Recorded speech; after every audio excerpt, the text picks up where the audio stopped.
the mantra, how to overcome overthinking. Jadi tema talk pada hari ini yaitu bertema mengenai cara mengatasi overthinking atau berpikir berlebihan. So I will explain about this first. I use of the initial application with data. Jadi pertama nanti akan menjelaskan apa itu ditata, atau juga disebut penerapan awal pikiran. So I will with my thoughts made by the mental data initial application with data. Jadi dari agama, pikiran itu terbentuk oleh fakta mental penerapan awal atau ditata. Here thoughts mean the mind wander to the objects continuously. Di sini pikiran berarti bahwa pikiran tersebut mengembara ke berbagai objek secara terus-menerus. So we need to know who is doing the wandering thoughts. And that is the initial application. And because of stuff like this, the initial application we have to supply the mind to the object.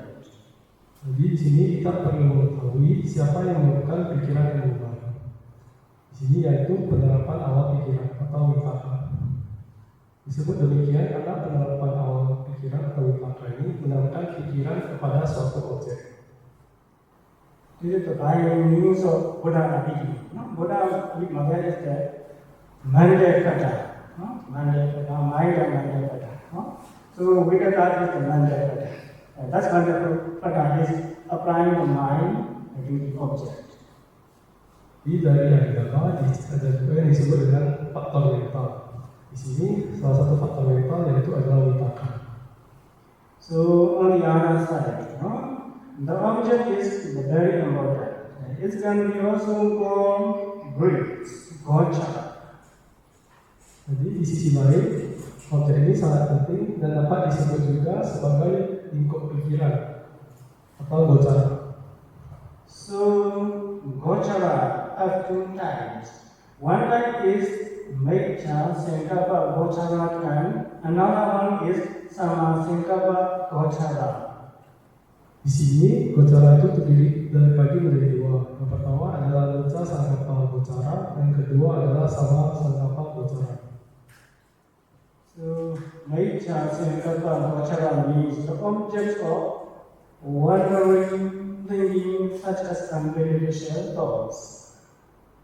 Jadi misal sangkapa gocara itu adalah objek dari pemikiran yang salah, seperti pikiran yang tidak bermanfaat. Sama Sankapa Gochara, the objects of right thinking such as beneficial thoughts, beneficial objects. Jadi sebaliknya sama sangkapa gocara adalah objek dari pemikiran yang benar, seperti pikiran yang bermanfaat. Here the nature of mind is always wander to the great gochara. So it is called wandering thoughts. Jadi secara alami pikiran itu selalu mengarah ke lingkup perhatian atau gocara, sehingga disebut dengan pikiran yang mengembara. But although our mind wandering on various great gochara, we should be mindful of what gochara is unbeneficial or beneficial. Jadi namun meskipun pikiran kita mengarah ke berbagai lingkup perhatian atau gocara, kita harus sadar apa gocara itu bermanfaat atau tidak bermanfaat. If your mind wandering the unbeneficial object, so we should be applying the mind to the beneficial object. Jadi jika pikiran kita mengembara ke objek yang tidak bermanfaat, maka kita harus mengarahkan pikiran kita kembali ke objek yang bermanfaat. So we need ever mindful what object we conduct, which is beneficial or unbeneficial. Jadi kita perlu sadar terhadap objek yang kita hadapi, apakah itu bermanfaat atau tidak bermanfaat. This is very important. Object is good, your mind is good. Object is bad, your mind is different. This is different of object, different of your attention object. Jadi apapun objek yang kita lihat itulah pikiran yang kita amati. Seperti bila kita lihat burung, maka objek kita adalah burung. So please ignore all unbeneficial objects. Jadi kita harus menghindari objek yang tidak bermanfaat. Next way is language or the mental process. Kemudian yang berikutnya adalah melalui proses mental. Mental process, there are 6 types of mental process. They are eye-tone mental process, ear-tone mental process, nose-tone mental process, touch-tone mental process, body-tone mental process, mind-tone mental process. Jadi di sini ada 6 jenis proses mental atau proses kesadaran. Yaitu yang pertama adalah proses kesadaran pintu mata, yang kedua adalah proses kesadaran pintu telinga, yang ketiga adalah proses kesadaran pintu hidung, yang keempat adalah proses kesadaran pintu lidah, yang kelima adalah proses kesadaran pintu tubuh, dan yang keenam adalah proses kesadaran pintu pikiran. Here, the nature of mental process never stops. If the mental process is stopped, he will be tired. So, in a daytime, any one of those mental process needs to appear for life. Jadi di sini sifat dari proses kesadaran atau pikiran itu tidak pernah berhenti. Jika proses kesadaran ini berhenti, seseorang akan meninggal. Oleh karena itu, pada siang hari, salah satu dari 6 proses mental tersebut harus muncul untuk menjaga kita tetap hidup. One arriving night time and sleeping, and there cannot appear any one of those days. So, in that situation, appear automatically lower mind, life continuum, or life to continue. Jadi, ketika malam hari dan seseorang tidur, tidak ada satupun dari 6 proses kesadaran tersebut yang muncul. Sehingga dalam keadaan tersebut, pikiran bawah pun muncul. Bawah adalah keseimbangan hidup. Ini muncul secara otomatis untuk mempertahankan kehidupan kita. So, Arahanta, and they very good the mental process, that mental process. So, to overcome that looseness, and they sit in the Niroda Samapati, sufficient attainment. And because of along the Niroda Samapati, there have no mind. The mental process is stopped, and it is the highest peaceful sukha. Jadi para arahan itu sangat tidak suka dengan proses kesadaran, sehingga untuk mengatasi ketidaksukaan tersebut, mereka akan berdiam dalam niroda samapati atau pencapaian pembuktian.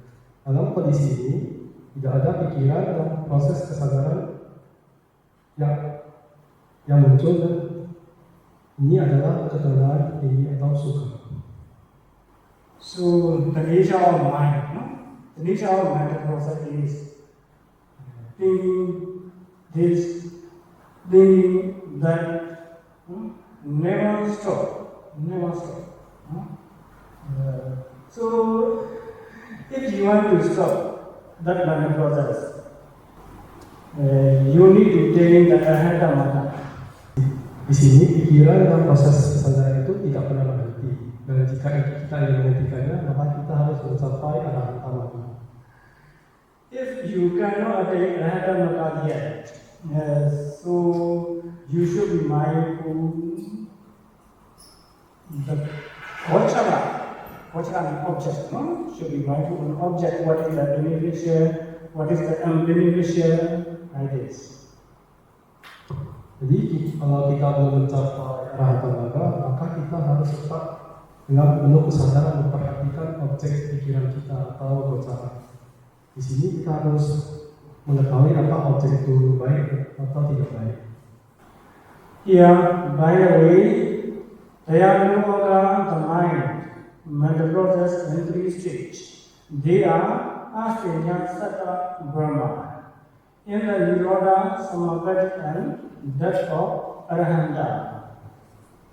Oh, dan selain itu, Pikiran atau proses mental atau kesadaran ini tidak muncul dalam 3 keadaan berikut. Yang pertama adalah asalnya sattva brahma, yaitu alam makhluk tanpa persepsi. Yang kedua adalah jika kita mencapai niroda samapati, yaitu pencapaian pabudiyaya. Dan yang ketiga adalah kematian seorang ananta. Aslinya Sattva Brahma means he has only the rupa and no mind. That type of Brahma is called Aslinya Sattva Brahma. Jadi di asalnya sattva brahma ini makhluk tersebut hanya mempunyai rupa atau batin, materi, tapi tidak mempunyai pikiran atau jasmani. That type of Brahma, no mind, no mental process. But this is should not be right. Should not be within that type of Brahma. Because of no mind, he cannot know nothing. He knows nothing. Jadi jika tidak ada pikiran maka tidak ada proses mental, sehingga Brahma tersebut tidak akan mengetahui apapun. In a Niroda Samapati, if you stay in a Niroda Samapati 1 hour, and that 1 hour has no mind, no mental process. Jadi jika kita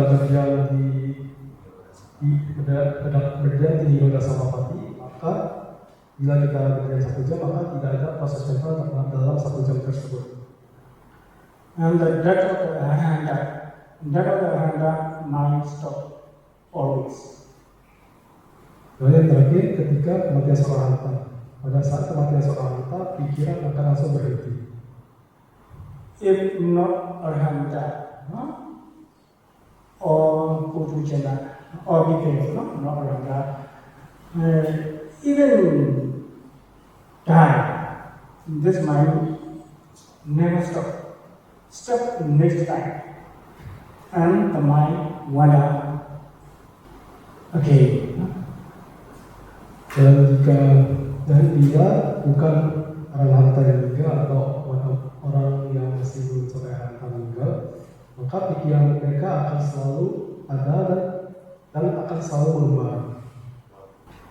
Dan walaupun mati, pikiran tersebut akan terus berlanjut ke kehidupan yang berikutnya. So we have should be mindful what is an beneficial object and what is the beneficial objects. Jadi kita harus tetap sadar mengenai objek yang bermanfaat dan objek yang tidak bermanfaat.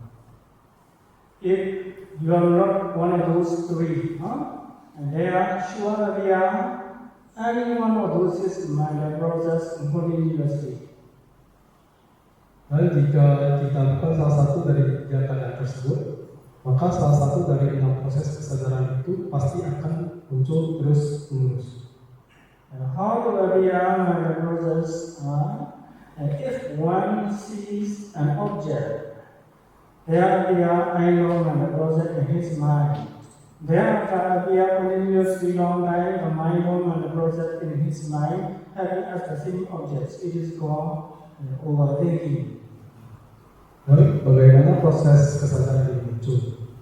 Jika seseorang melihat suatu objek, proses kesadaran pintu mata akan muncul di dalam pikirannya. Setelah itu, proses kesadaran pintu pikiran berlanjut dalam waktu yang lama dan mempertahankan objek yang dilihat. Inilah yang disebut dengan overthinking atau berpikir berlebihan. Hearing, smelling, tasting, and touching are also the same as seeing. Dan indera yang lain seperti mendengar, mencium, mengecap, dan menyentuh bekerja dengan cara yang sama seperti melihat. If you hear one sound, and appear eardrum in the process, and then you are dashing on it, then mind and the process appear for a long time, and this is called the overthinking. Dan jika seseorang mendengar suatu suara, maka proses mental pintu telinga akan muncul di dalam pikirannya. Dan setelah itu proses kesadaran pintu pikiran berlanjut dalam waktu yang lama dan pertahanan objek tersebut dan juga akan mencapai overthinking atau berpikir berlebihan. So here you should be mindful what sound is beneficial sound, what sound is unbeneficial sound. If unbeneficial sound you hear, please ignore. Jadi di sini kita harus tetap sadar ya, apakah suara itu bermanfaat atau tidak bermanfaat. Bila suara itu tidak bermanfaat, maka kita bisa dapat menghancurkannya. One eating like this, not touching like this. Di sini mengecap juga seperti itu, dan bila kita menyentuh suatu objek juga akan bekerja dengan cara yang sama. If seeing an unbeneficial object, there are things around that seeing objects, and we need to stop and break that thoughts. How to stop it? The mind leads to another beneficial objects. Jika seseorang melihat objek yang tidak bermanfaat dan terus memikirkannya, maka dia harus menghentikan dan memutus pikiran tersebut dengan cara pikirannya diarahkan kepada objek yang lebih bermanfaat. For example, if a child crying hard, and no one can stop that crying, but his mother shows the food to that child, so the child stops crying when he sees that food. And because of crying stop, his mind changes to the object food. Dan sebagai contoh, jika seseorang anak menangis keras dan tidak ada yang bisa menghentikannya, ibunya segera menunjukkan makanan kepadanya, dan karena itu berhenti menangis ketika melihat makanan, dan maka dari itu pikirannya segera beralih ke objek makanan tersebut. So to stop, to overcome unbeneficial thinking, and need to change these objects and change posture. Jadi untuk menghentikan pikiran yang tidak bermanfaat, seseorang perlu mengganti objek dan juga mengubah postur tubuh mereka. If in existing posture appear unbeneficial thinking, please change to next posture such as standing, walking, lying down, etc. Jika dalam posisi duduk kita muncul pikiran yang tidak bermanfaat, maka kita dapat berubah ke posisi lain seperti berdiri, berjalan, ataupun berbaring. In a standing posture appears unbeneficial thinking needs to change as well. Jadi jika dalam posisi berdiri kita muncul pikiran yang tidak bermanfaat, maka kita ubah juga kepada posisi yang lain selain berdiri. If doing this appear unbeneficial things, please change to that, such as next job, reading, playing, and exercise. Dan jika dengan mengganti postur tubuh dan hal pikiran tidak bermanfaat masih terus terjadi, maka kita dapat melakukan kegiatan lain seperti mengerjakan tugas lain, membaca, ataupun berolahraga. Even those playing in the gyms are useful for overthinking. Dan bahkan jika kita berolahraga di gym, dapat bermanfaat untuk mengatasi overthinking tersebut. To overcome overthinking, one should be doing hardly the above way, as like health exercise. Jadi untuk mengatasi berpikir berlebihan atau overthinking, seseorang harus berlatih dengan metode di atas dengan tekun, seperti melakukan latihan fisik. If one do any healthy exercise, he should be trying hard to attain healthy life. Jadi jika seseorang melakukan olahraga atau latihan fisik, dia berusaha keras untuk mencapai kehidupan yang sehat. Some people exercise hardly to reduce their body weight, right? Dan beberapa orang berolahraga dengan intens untuk menurunkan berat badan. Maka itu betul. In the same way, if one to overcome overthinking, need to exercise hardly in a good way, such as changing object, changing posture. Dan demikian juga bila seseorang ingin mengatasi overthinking, maka ia harus secara disiplin mempraktikkan metode yang disebutkan sebelumnya, seperti mengganti objek maupun mengubah postur tubuh. Unbeneficial thoughts or overthinking may lead to suicide. That's why if one has overthinking, he must practice hati in a way as like hati exercise. Jadi di sini pikiran yang tidak bermanfaat maupun overthinking dapat mengarah pada tindakan bunuh diri. Oleh karena itu, jika seseorang mengalami overthinking, maka ia harus mempraktikkan metode di atas dengan tekun seperti dia melakukan latihan fisik atau olahraga. So we need ever mindful of what we thought which is beneficial or unbeneficial.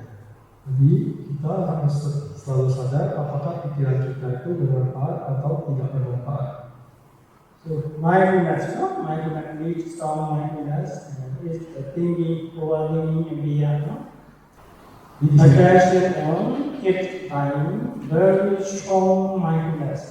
This thinking is beneficial or unbeneficial. If the thinking is unbeneficial, change the next object, change puja, like this. Jadi di sini kita perlu perhatian, dan di dalam perhatian ini kita harus melihat apakah pikiran kita itu bermanfaat atau tidak bermanfaat. Dan bila tidak bermanfaat, maka kita perlu mengerti objek maupun postur tubuh. Because of mental process, mental process is no one can stop. No one can stop. This mental process is thinking this, thinking that, never stop. And so we can do only try the object, try the object, beneficial object. Jadi di sini dikarenakan proses kesadaran itu tidak pernah berhenti, maka kita selalu berpikir ke sini dan kemari. Maka dari itu kita harus memfokuskan pikiran kita pada objek yang bermanfaat. Next method, by means of meditation. Dan berikutnya itu dengan cara meditasi. Practicing meditation is the best way for to overcome overthinking. It is also only way to peace. Jadi dengan meditasi kita dapat mengatasi overthinking. If you attain any signs of concentration by practicing meditation, that sign of concentration is the best object for you. Jadi bila kita mendapatkan suatu buah dari konsentrasi dari mempraktikkan meditasi, maka buah tersebut adalah objek meditasi yang terbaik untuk diri kita. Other objects, such as friends, family members, unbeneficial jobs, unbeneficial actions, unbeneficial thoughts are not good object for you. Dan objek lain seperti teman, keluarga, pekerjaan, maupun tindakan yang tidak bermanfaat, pikiran yang tidak bermanfaat adalah objek yang tidak baik untuk kita. Our Buddha said, only kusala object, meditation object is good object. Other are not good object. Lalu Buddha mengatakan bahwa hanya objek yang baik atau objek kusala, teman yang baik, itu adalah objek yang baik. Dan selain itu adalah objek yang tidak baik. Because of our Buddha said like us is, if a person at the near that one, he attached on his friends, his properties, and he died. And that kind of person will go to hell, Abhaya. If thinking about friends and family, so if you're dying at the dying moment, you think about family and friends. Jadi di saat seseorang akan meninggal, bila pikirannya itu melekat kepada teman maupun keluarganya, maka dia dapat pergi ke neraka. So our Buddha said, only meditation objects, kusala object, this is the good object. Jadi di sini Buddha mengatakan hanya objek kusala yang baik sebagai objek meditasi atau pikiran kita. If one attain any sign of concentration, so he must keep and take care for it as instruction. Dan bila seseorang mendapatkan buah dari konsentrasi, maka dia harus tetap mempertahankan dan terus mempertahankan itu seperti sebuah harta karun. Because of it is his actually own properties. It is his actually own dharma. And that property take care not only him samsara and to attain nirvana. Karena itulah properti dia dan juga dhamma dari dia, maka properti tersebut akan terus menjaganya di dalam samsara dan hingga mencapai nirvana. If one cannot attain science of concentration yet, his meditation object is not object for him. Jadi bila seseorang belum mendapatkan buah dari konsentrasi, maka objek meditasinya adalah objek yang terbaik untuk dia. Because of he practice anapana, and this anapana is and the object for him. Jadi bila seseorang mempraktikkan anapanasati atau mempraktikkan nafas, maka objek tersebut adalah objek pikiran yang terbaik untuk dia. So there are 40 meditations by Buddha teaching. Also, anapana meditation is one of 40. Jadi terdapat 40 objek meditasi yang diajarkan oleh Buddha, dan anapanasati itu adalah salah satu dari 40 tersebut. Nowadays, people spend a lot of money and time practicing yoga, not Buddha method. But instead of practicing that, they should practice meditation by way of the Buddha. Jadi pada saat ini banyak orang itu sering menghamburkan uangnya dan pergi berlatih yoga, bukan yaitu menggunakan ajaran Buddha. Sehingga dari hal tersebut maka kita harus rajin mempraktikkan meditasi yang sesuai dengan ajaran Buddha. So I want to introduce anapana meditation to all briefly. Jadi Bante ingin mengajarkan meditasi anapanasati secara ringkas. Yeah, first step. Step 1, ever mindful, it breathes in. Ever mindful, it breathes out. Jadi yang pertama dengan pikiran berkonsentrasi, dia nafas masuk dan juga ketika dalam berkonsentrasi dia bernafas keluar. It means ever breathe in, you look in, ever breathe out, and you look out. Jadi pada setiap nafas yang masuk kita tetap masuk, dan setiap nafas yang keluar kita tetap dengan keluar. Where is we are mindful is the breath and out at the area of nostrils. Yang perlu kita perhatikan di nafas ini adalah di sekitar daerah dekat lubang hidung. Don't focus inside or outside of the area of the nostrils. Jadi kita jangan fokus di dalam lubang hidung ataupun keluar dari daerah sekitar lubang hidung. To explain this, the Visuddhimagga gives the example of the gatekeeper. The gatekeeper does not pay attention to the people who have already gone inside or outside of the gate. Jadi untuk penjelasan ini kita dapat mengutip Visuddhimagga sebagai contoh yang memberikan satu contoh, yaitu seperti seorang penjaga gerbang. Penjaga gerbang tersebut tidak memperhatikan siapa yang sudah masuk dan siapa yang sudah keluar dari gerbang, tetapi dia hanya memperhatikan orang yang mencapai gerbang, yang hanya ada di gerbang maksudnya. He pays attention only to the people who arrive at the gate. In the same way, the brother has gone inside and outside are not the yogi's concern. His concern is only the breath that arrive at the area of nostrils. Jadi penjaga gerbang tersebut hanya memperhatikan siapa yang melewati gerbang tersebut, seperti halnya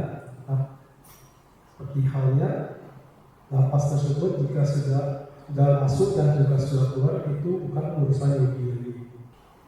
Do not follow the breath into or out of your body. If you follow the breath in and out, you will not be able to perfect your concentration.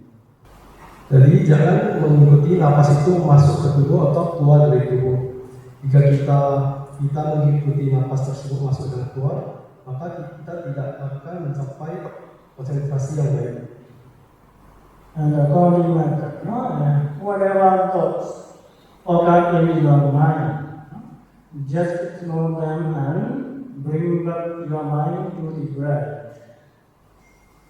Jadi yang berikutnya adalah dengan metode berhitung.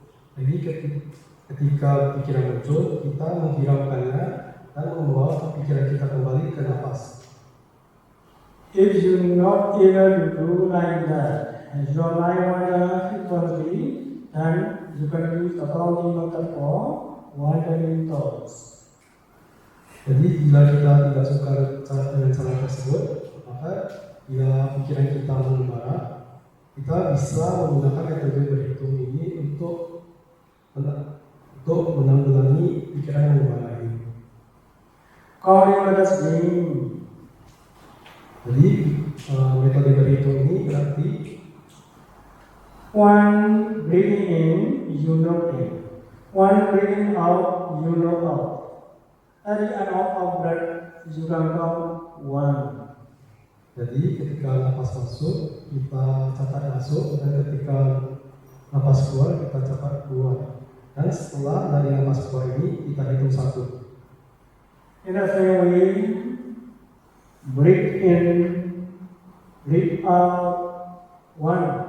Breathe in, breathe out, two. Breathe in, breathe out, three. Breathe in, breathe out, four. In the same way, one page you can count again and again. Jadi sebagai contoh, nafas masuk, nafas keluar, kita hitung sebagai satu.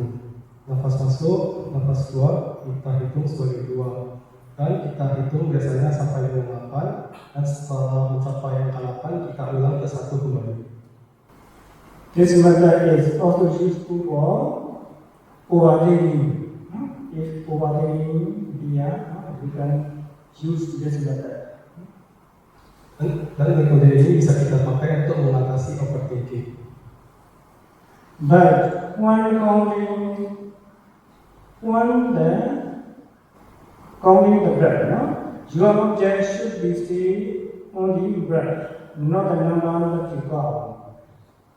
Jadi ketika kita menghitung nafas kita, objek kita itu selalu adalah nafas kita, bukan angka yang kita hitung.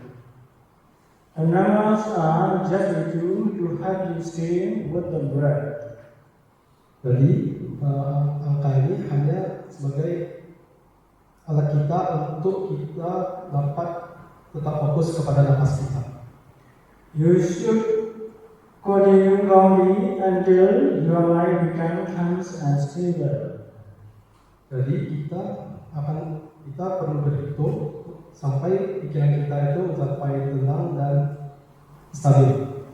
Then you can stop counting and just know the neutral and out-breath.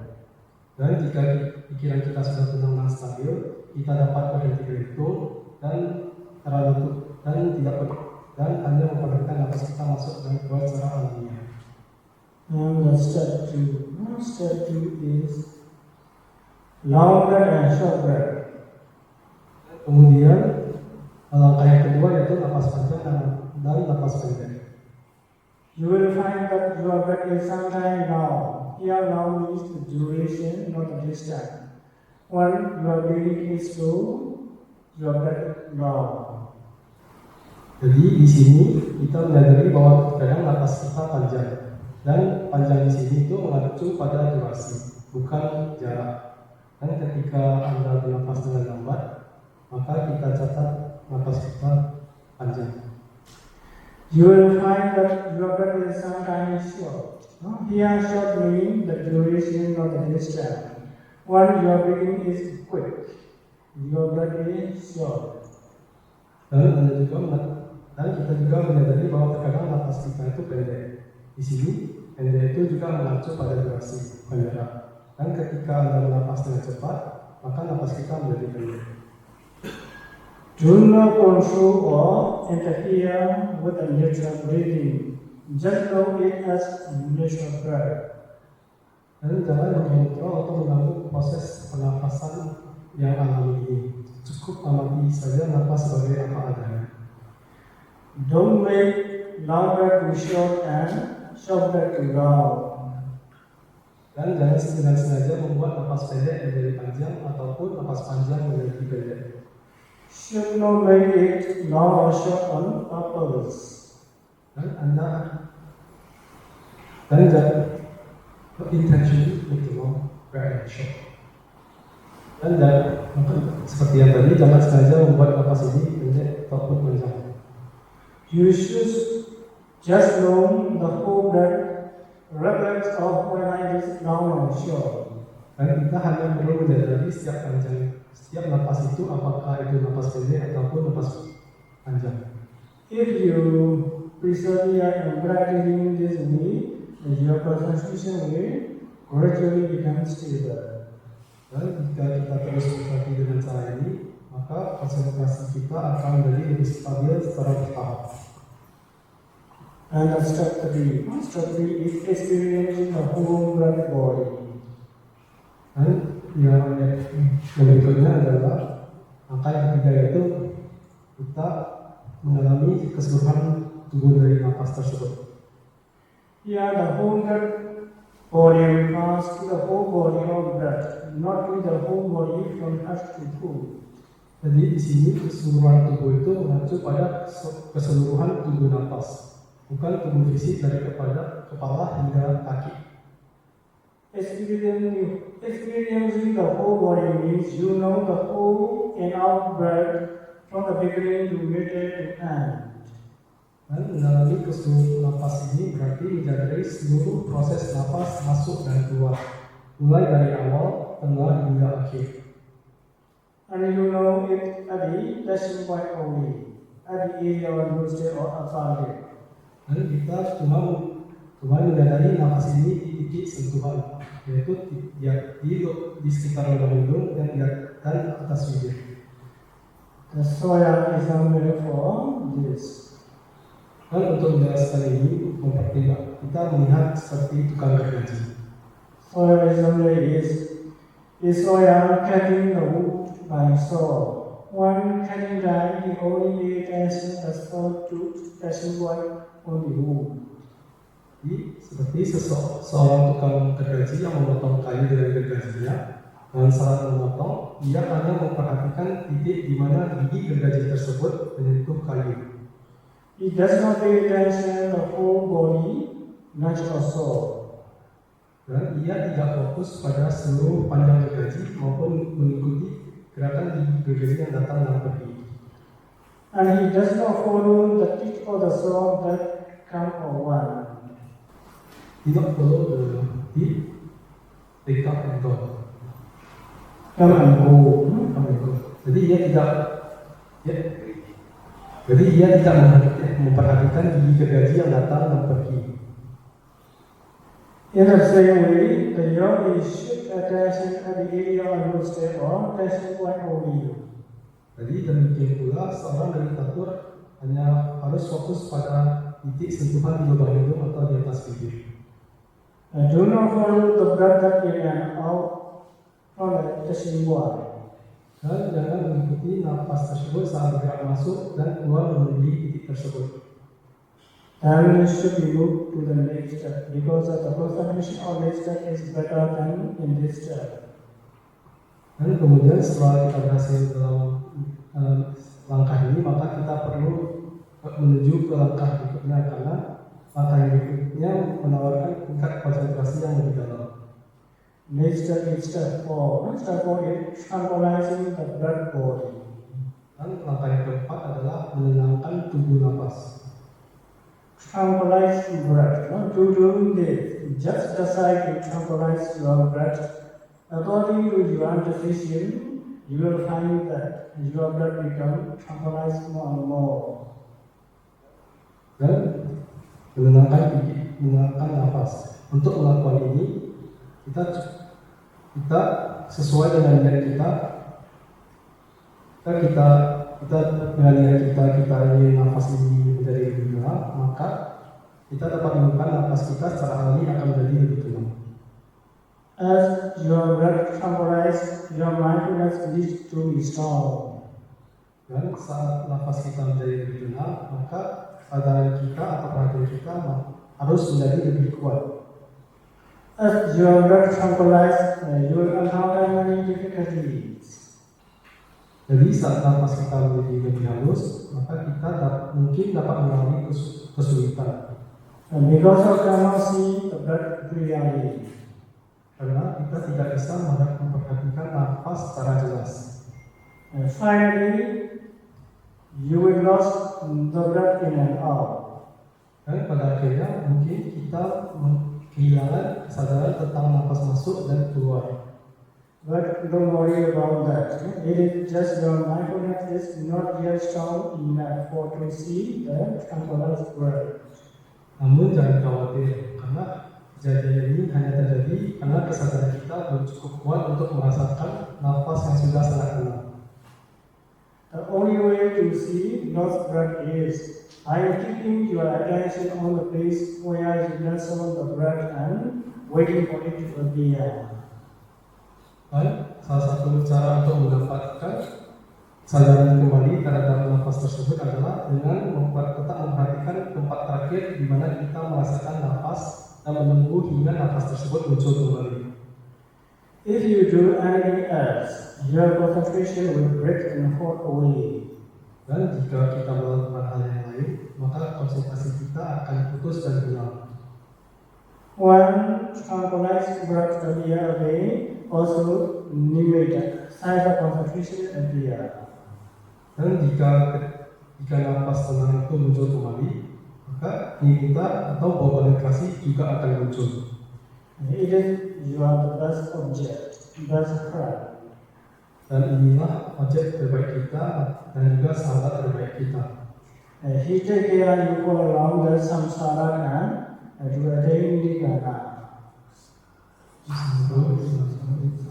Di sini dia akan selalu menjaga kita sepanjang samsara dan membimbing kita menuju nirvana. So